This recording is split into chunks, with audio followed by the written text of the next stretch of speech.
Hello दोस्तों, how are you? क्या हाल चाल है आपके? लाजवाब, फर्स्ट क्लास। तो डे 4 सीएमए फाउंडेशन के सिलेबस की हमारी 20 डेज टारगेट सीरीज चल रही है और आज हम डे 4 में सप्लाई टॉपिक पर आ गए हैं। ये वीडियो आपकी पहले आनी चाहिए थी, एक दिन पहले आनी चाहिए थी, बट ये रिकॉर्ड हुई, मुझे दोबारा से रिकॉर्ड करनी पड़ रही है क्योंकि जो आपका मेमोरी कार्ड था, आपका मतलब जिसमें मैं रिकॉर्ड कर रहा था, वो करप्ट हो गया, तो मुझे रिकॉर्डिंग दोबारा से करनी पड़ी। बहरहाल कोई बात नहीं, कंटिन्यू करते हैं। कंटेंट सप्लाई पर हम आ गए हैं दोस्तों। अभी तक इनिशियली जैसा कि मैंने आपको बताया, इंट्रोडक्शन और डिमांड वाला जो कंटेंट है अपना सीएमए फाउंडेशन सीरीज के लिए हम कवर कर चुके हैं। और डिमांड वाले कंटेंट से जैसे मैंने आपको बताया था कि हमें एक अच्छा कॉन्फिडेंस मिलना शुरू होगा क्योंकि यहां से हम वो टॉपिक करते हैं, वो टॉपिक कवर करते हैं जो हमारे डेली लाइफ से रिलेट करते हैं। ओके, ऐसे ही आज हम शुरू करने जा रहे हैं सप्लाई वाला कंटेंट। सप्लाई में भी दो पार्ट है डिमांड की तरह। सप्लाई पढ़ेंगे, इलास्टिसिटी ऑफ डिमांड पढ़ेंगे, आज थ्योरी वाला पोर्शन कवर हो जाएगा। और फिर इन दोनों से जो मार्केट इक्विलिब्रियम डिटरमाइन होता है, प्राइस कमोडिटी का कैसे डिटरमाइन होता है, वो हम सीखेंगे। ओके, तो चलिए शुरू करते हैं डे 4 में सीएमए फाउंडेशन के लिए अपना सप्लाई वाला टॉपिक।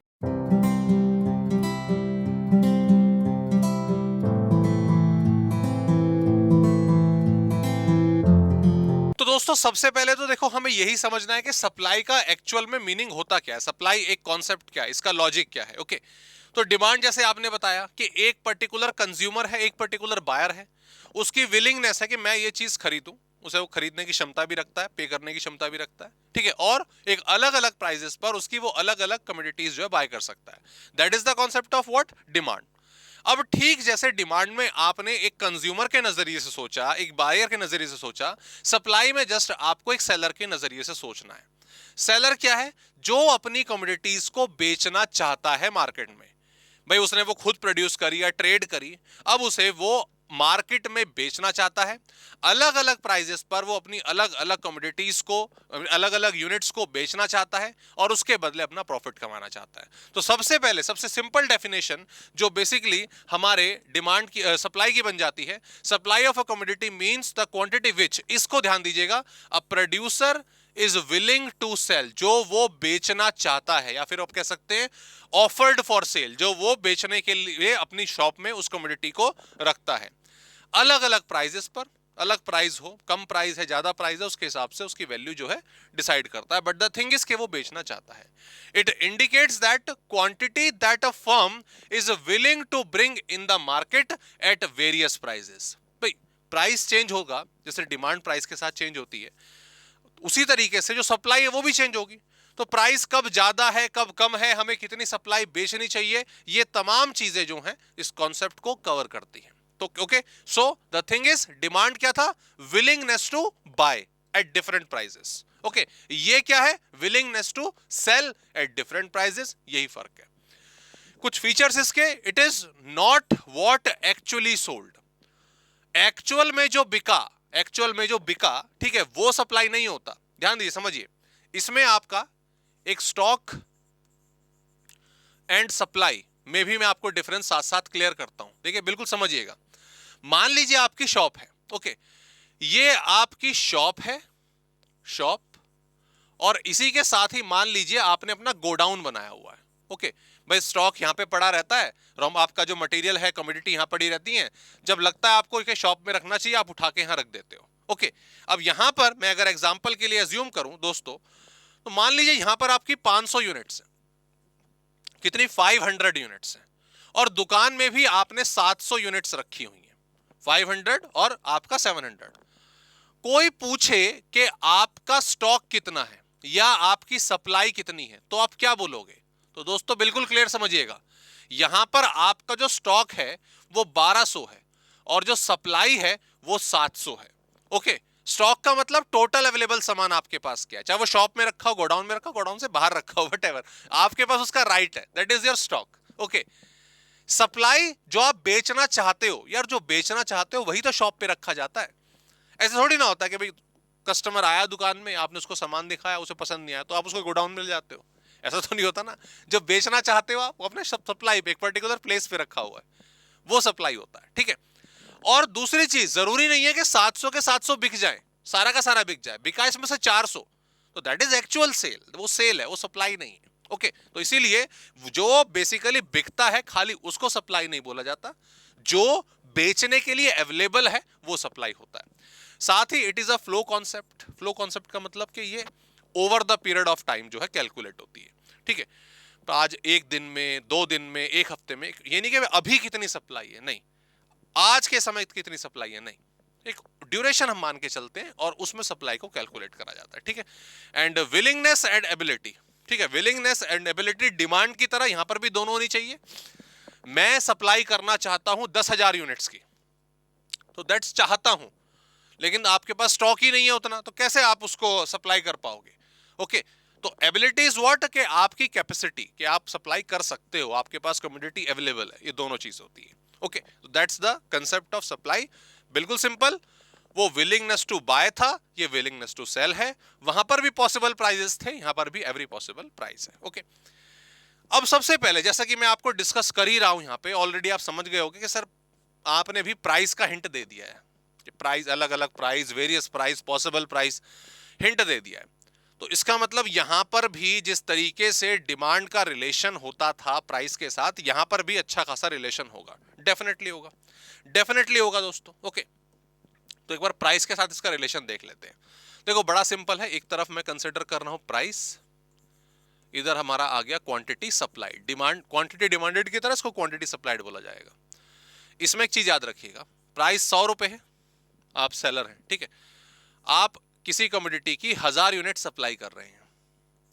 प्राइस अगर उसका बढ़ जाएगा, आप उसकी सप्लाई भी बढ़ा दोगे, प्राइस उसका बढ़ जाएगा, आप उसकी सप्लाई और बढ़ा दोगे, और यही प्राइस अगर कम होता तो आपकी उसकी सप्लाई जो है वो भी कम कर देते, ठीक है। तो कैसा रिलेशन हुआ सर, प्राइस बढ़ने पर जो सप्लाई है वो बढ़ रही है, प्राइस कम होने पर जो सप्लाई है वो कम हो रही है।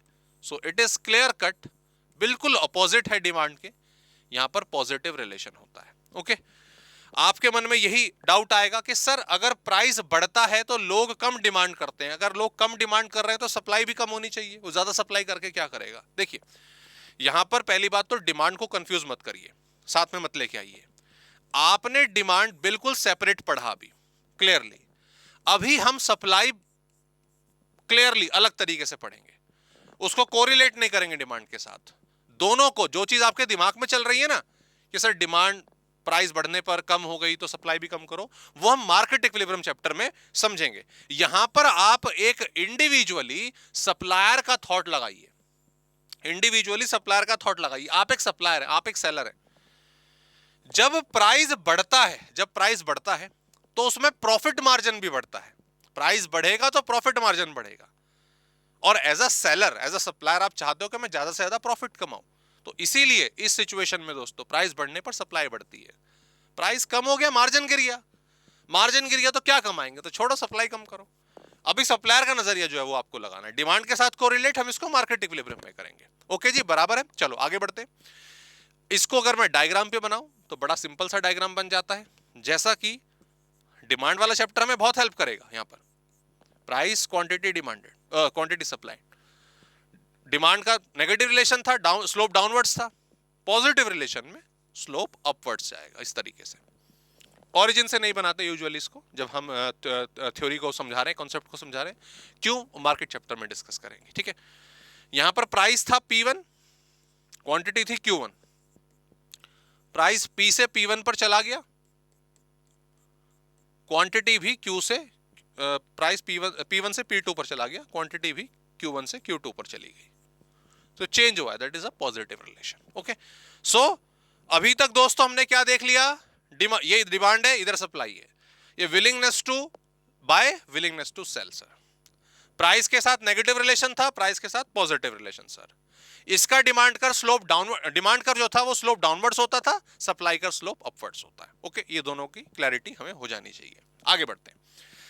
ठीक उसी तरीके से दोस्तों यहां पर जैसे डिमांड में आपने इंटरेस्टिंगली ये टॉपिक पढ़ा कि बहुत सारे फैक्टर्स हैं जिनमें अगर चेंज हो तो डिमांड पर असर पड़ेगा, ऐसे ही मतलब एलिमेंट्स ऑफ डिमांड, और नाम बताओ, और बहुत सारे नाम याद करे थे हमने सर, फैक्टर्स अफेक्टिंग डिमांड बोले सर, डिटरमिनेंट्स ऑफ डिमांड बोले सर, एलिमेंट्स ऑफ डिमांड बोले, इन सबका मतलब एक है, और अगर डिमांड फंक्शन बोले तो सेम कंसेप्ट, यहां पर भी वही है, सप्लाई फंक्शन, सप्लाई फंक्शन है तो आपको कोई कह रहा है कि ये आपके फैक्टर्स हैं, तो एक ही बात है।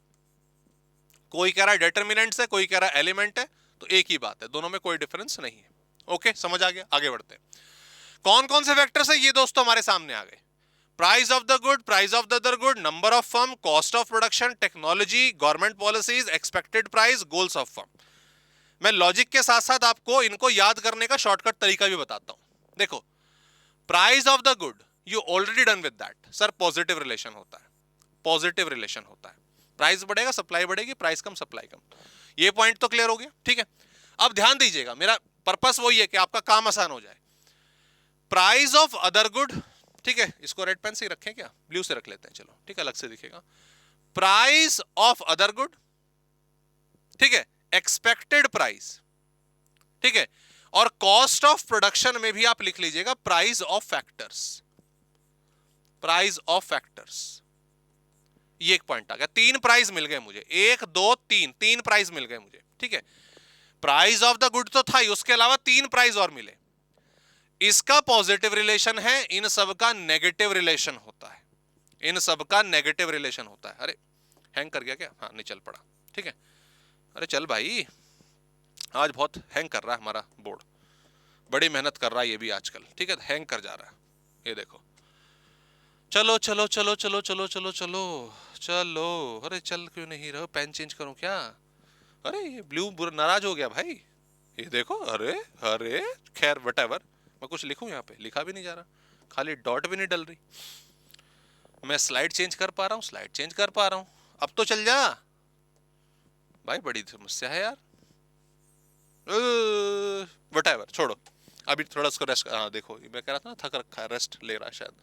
अब ठीक हुआ कि अभी भी नहीं हुआ, पता नहीं, अभी शॉर्ट करेंगे इसको। ध्यान दो, पहले समझो। मैंने बोला प्राइस का ऑफ द गुड का पॉजिटिव रिलेशन, ठीक है, बाकी सबका negative relation.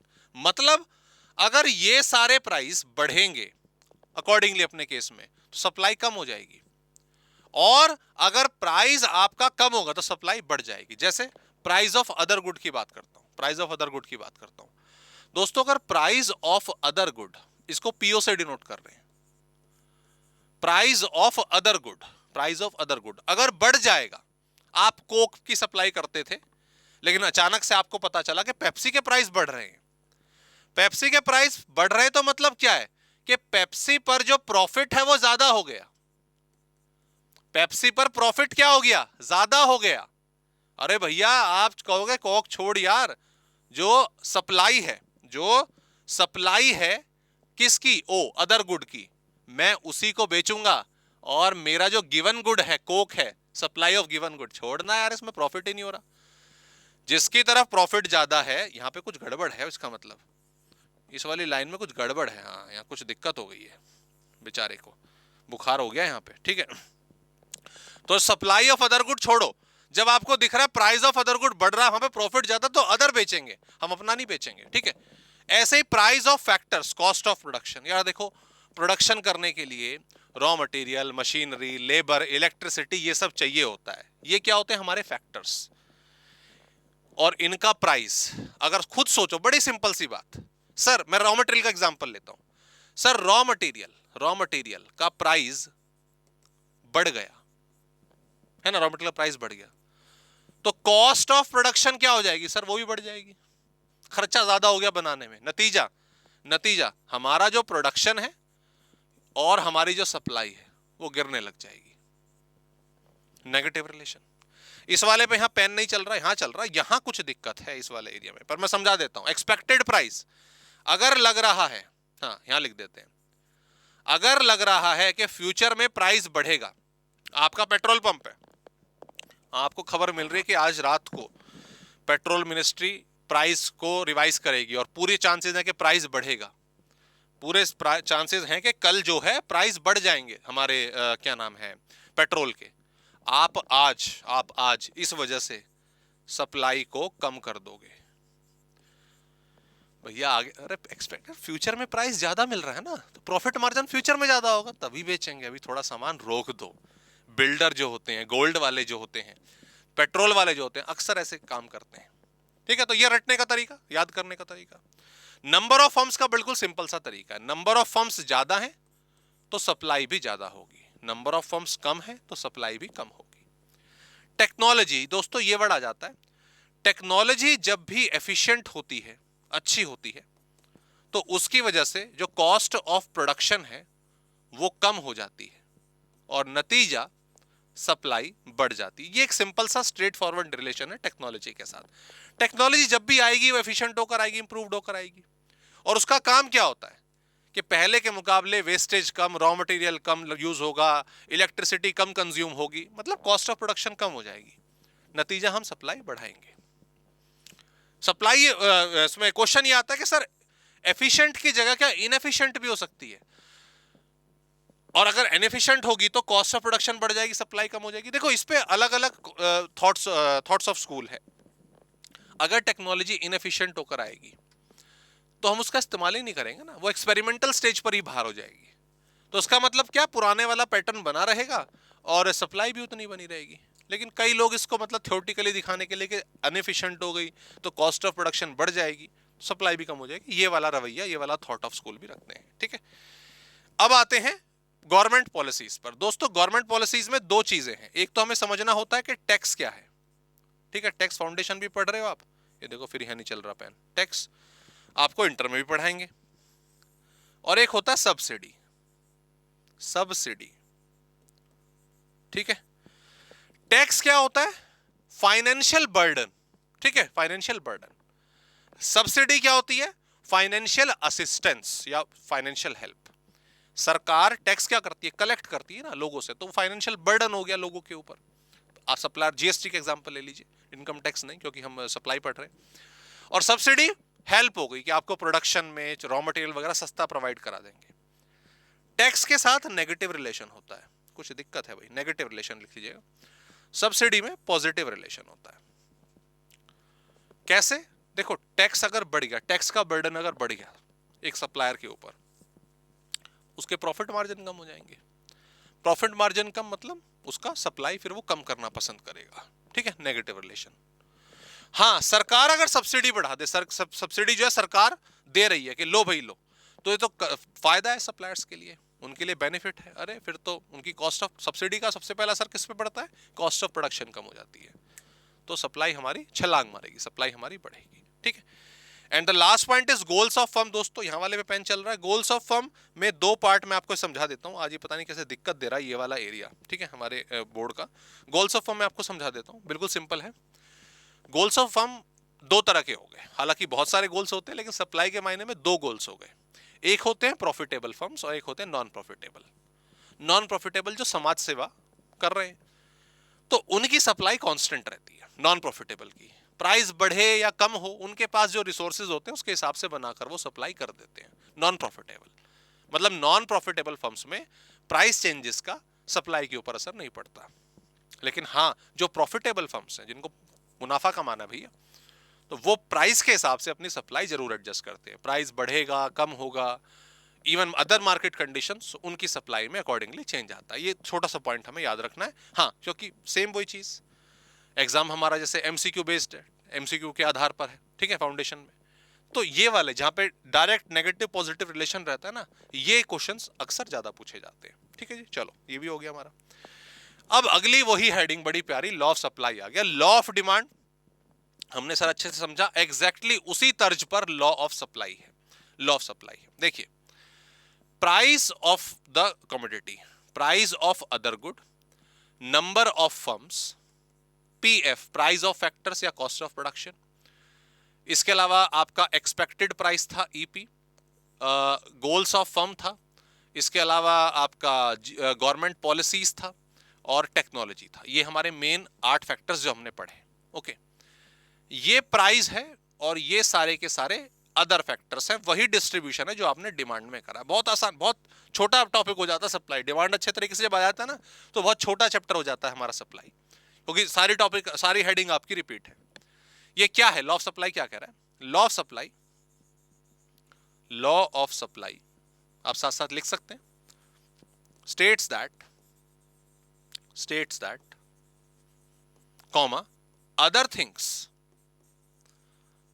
things remain constant, other things remain constant. Other things है मतलब इन सबको कांस्टेंट रखो। व्हेन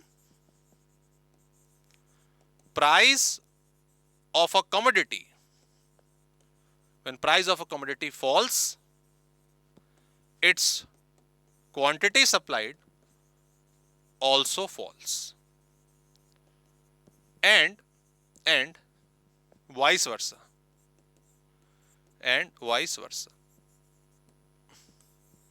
ठीक है जी। ये कहानी हमारे सामने आ जाती है।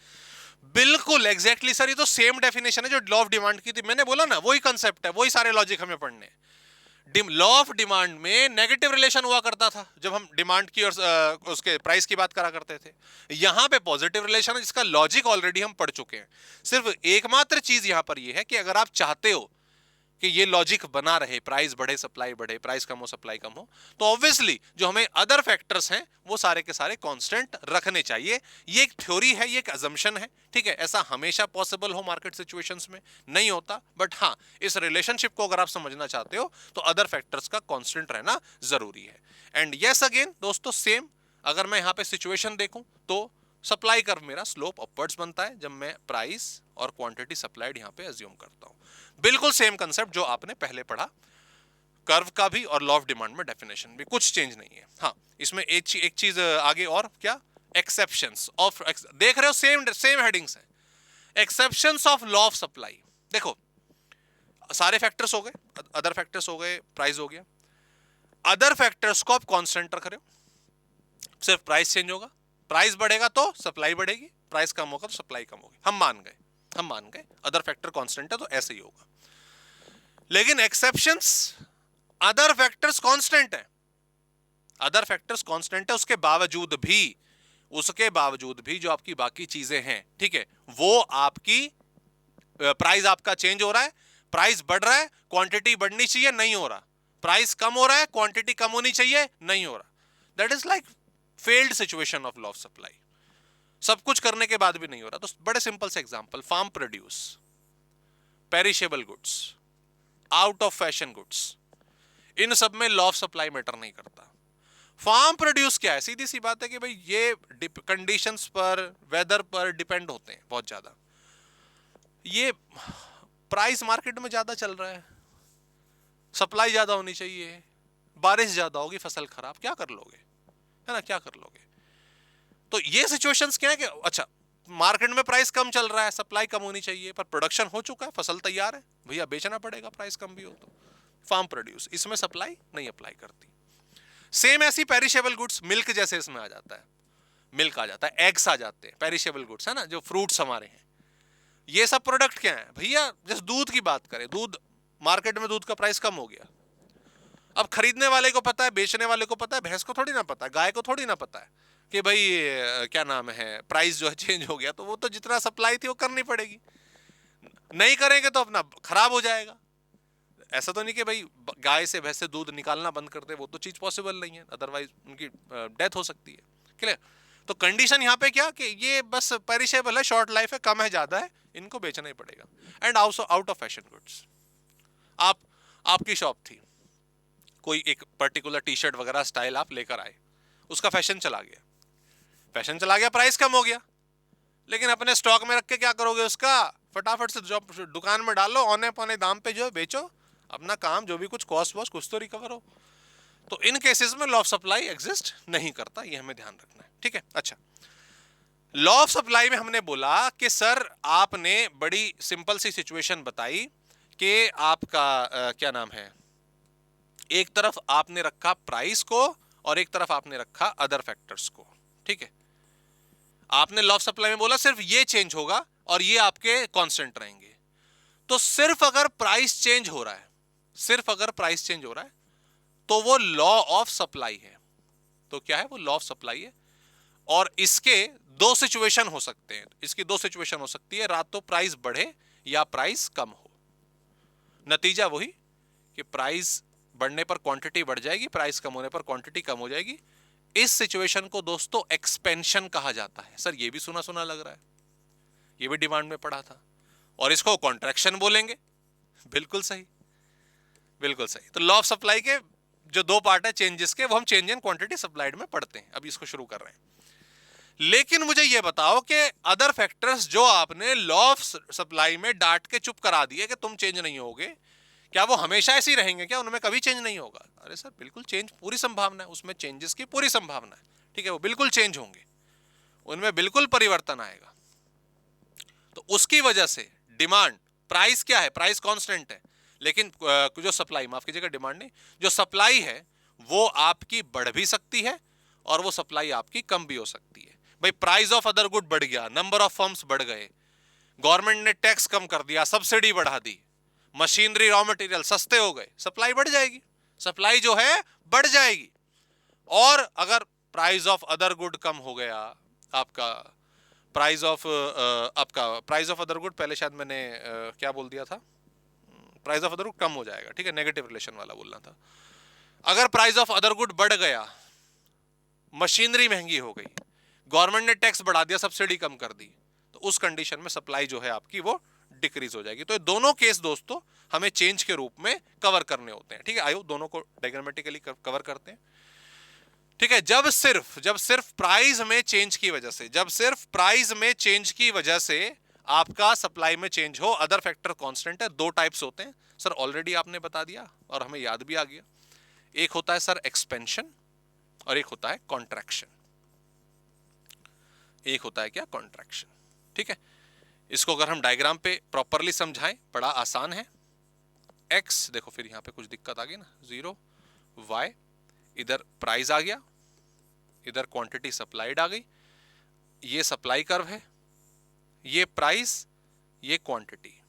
एक्सपेंशन में प्राइस बढ़ेगा, क्वांटिटी भी बढ़ जाएगी। तो आपने प्राइस नया लिया, P1 ऊपर की तरफ लिया, ये क्या बता रहा है कि सर जो कॉम्बिनेशन है वो ऊपर की तरफ चला गया, इसको Q1 नाम देना, पेन नहीं चल रहा है। तो ये हुआ हमारा upward movement, upward movement. Price बढ़ने पर जब ऊपर मूवमेंट हुआ, क्वांटिटी भी बढ़ गई, that is expansion.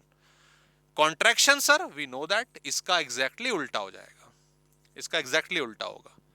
Price P था, क्वांटिटी Q थी, प्राइस P1 पर कम हो गया, क्वांटिटी Q1 से कम हो गई, क्वांटिटी Q1 से कम हो गई। ठीक है, इसको बोला जाएगा आपका yes downward movement. It is what? Downward movement.